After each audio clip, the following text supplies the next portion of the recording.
Top producers see the real estate business as a business and manage their time and act like they're in a business. Roger, you can vouch for me that a lot of traditional real estate companies are a giant social club, correct? Yes. I can remember when I first came in this business, I had to sit down with my manager and I said, you know, I have a quick question, and I don't want to sound disrespectful or inappropriate here, but why are all these people standing around in this office talking all day about nothing?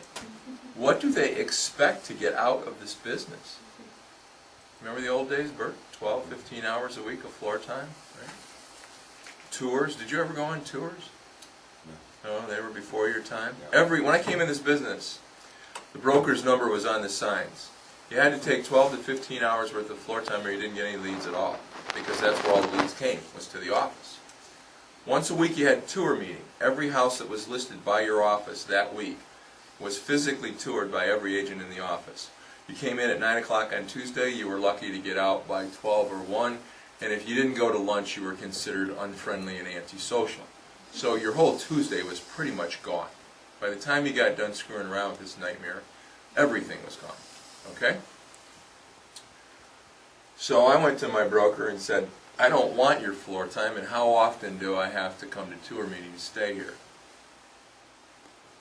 Okay? Because I don't want to do either one of them. He said, why? I said, because they're a bad use of my time. They're a bad investment of my time.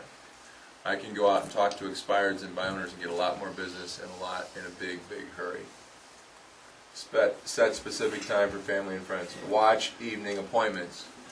Here's what agents do. Well, what time do you want me to come over? Oh, 9:15 on Friday night. Oh, okay.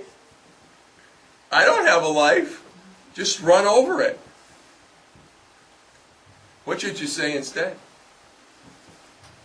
I can do an appointment this day or this day. Do you have any time during the day? Role play this with me, Lisa. I'm really glad you called about selling your house, Lisa. Do you have any time during the day? Do you work during the day? I do work during the day. Do you have a noon hour? Yes. Fantastic. Can I meet you at your home about 12:30 on Wednesday? That will work. It's not too hard, is it? Okay.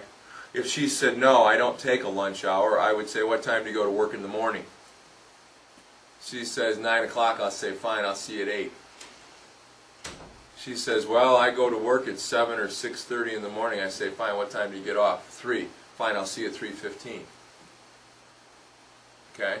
She says, I work 6 in the morning till 7 at night every day for the next 5 days. I say, great, what's your next day off? Okay?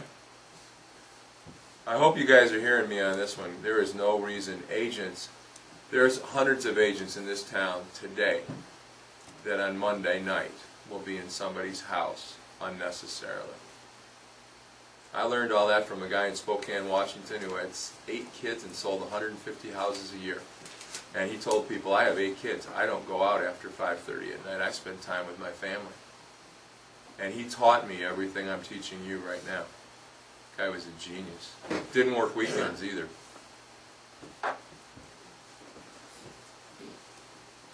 Control your time. One of the things about being a listing agent is you have better control of your time. Use strong follow-up systems. Use structured presentations for all kinds of reasons. They help you stay on track. They're more time efficient. They get people down to business faster. You have to sit at the dining room table instead of in the living room. Once you get Dad in the living room and a lazy boy and you're trying to do a presentation and Sports Center's on, good luck, Kate. Okay? It ain't going to happen. Okay? It's not professional. I lost a listing that one. I've got some materials I need to go over with you. Can we sit at the kitchen table or the dining room table? Or is there a place where we can all sit and look at the materials together? Get into a table environment. Do you use your computer or do you use something visual? I use printed materials, Kate, but I can tell you that PowerPoints are okay. I think within 3 to 5 years they're going to be more okay as people become more and more accustomed to multimedia. 10 years ago when I had a laptop and I'd flip it open, they acted like I was the Wizard of Oz or something. It was not cool at all, okay? There was just something weird about it to them, and I could sense that, so I backed off, okay?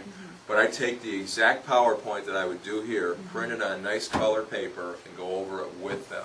If you print it on strong paper, you know, that is reasonably durable, or you can put it in a leather binder with plastic sleeves.